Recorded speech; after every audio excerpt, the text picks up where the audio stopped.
በቤት ውስጥ በከሰል በቡታ ጋዝ ወይም ደግሞ በጋዝ በሚሰራ ስቶቭ የምንጠቀሙ ወላጆች ይህን ቪዲዮ እስከ መጨረሻው ተከታተሉ። እንዴት ናችሁ? ዶክተር ማሌክ ጌትነት ነኝ፣ የህፃናት ስፔሻሊስት ሐኪም ከማዳን የህፃናት ልዩ ክሊኒክ። ካርበን ሞኖክሳይድ ማንኛውም የካርበን ይዘት ያለው ነዳጅ ወይም ማገዶ ሲቀጣጠል የሚፈጠር ሽታ የሌለው እንዲሁም ከለር የሌለው ጋዝ ነው። ለምሳሌ ከሰል፣ እንጨት፣ ሞተር የመሳሰሉ ጭሶች ውስጥ ልናገኘው እንችላለን። ታዲያ የካርበን ሞኖክሳይድ በቀይ የደም ሴሎቻችን ውስጥ ከሚገኘውና ኦክስጅን ከሚሸከመው ሄሞግሎቢን ከምንለው ሞለኪውል ጋር የመጣበቅ አቅሙ ከኦክስጅን 200 እጥፍ ይበልጣል። ይህም በካርበን ሞኖክሳይድ መመረዝን እጅግ አደገኛ የሚያደርገው ነገር ነው።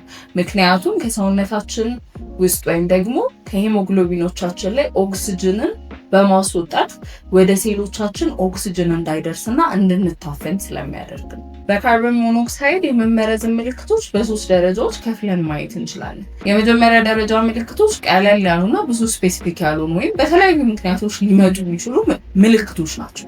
ለምሳሌ የማቅለሽለሽና የማስመለስ ስሜት፣ ራስ ምታት፣ የሰውነት መዝለፍለፍ ወይም ድካም ወይም ደግሞ ጤናማነት አለመሰማት፣ እነዚህ የካርበን ሞኖክሳይድ ፖይዝኒንግ ወይም በካርበን ሞኖክሳይድ መመረዝ የመጀመሪያው ደረጃ ምልክቶች ናቸው። ሁለተኛው የመካከለኛው ወይም ከፍተኛ ደረጃ ምልክቶች ሲሆኑ በካርበን ሞኖክሳይድ መመረዙ እየጨመረ ሲመጣ የሚታዩ ምልክቶች ናቸው። እነዚህም ግራ መጋባት ወይም ደግሞ የአእምሯችን በትክክል አለመስራት፣ የእንቅስቃሴ መዛባት ወይም ራስን መሳት፣ እንዲሁም ደግሞ የልብ ምትና የአተነፋፈሳችን መጨመር ወይም መቀየር ናቸው። ሶስተኛውና ከባድ መመረዝ ወይም ሲቪር ፖይዝኒንግ የምንለው ሲያጋጥም የሚታዩ ምልክቶች የካርበን ሞኖክሳይድ መጠኑ በጣም በአደገኛ ሁኔታ በሰውነታችን ውስጥ ሲጨምርና እነዚህም በካርበን ሞኖክሳይድ መመረዙ ከፍተኛ ደረጃ ላይ ሲደርስ የሚከሰቱና ለህይወት አስጊ የሆኑ ምልክቶች ናቸው።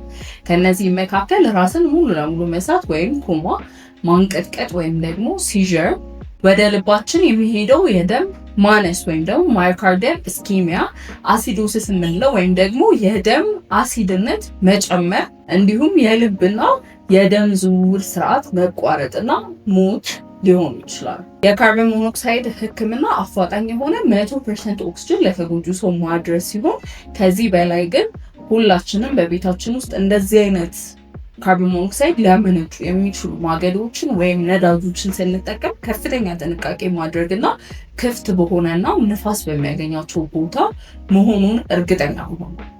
የዛሬው መረጃ ለብዙ ወላጆች ለብዙ ሰዎች ጠቃሚ እንደሚሆን ተስፋ አደርጋለሁኝ። ለብዙዎች እንዲደርስ ላይክ፣ ሼር፣ ሪፖስት ማድረጋችሁ እንዳትረሱ። ሀሳብ፣ አስተያየት፣ ጥያቄ ካላችሁ ኮሜንት ሴክሽን ላይ አስቀምጡልን። ዶክተር ማሌክ ጌትነት ነበርኩኝ፣ የህፃናት ስፔሻሊስት ሐኪም ከማዳን የህፃናት ልዩ ክሊኒክ።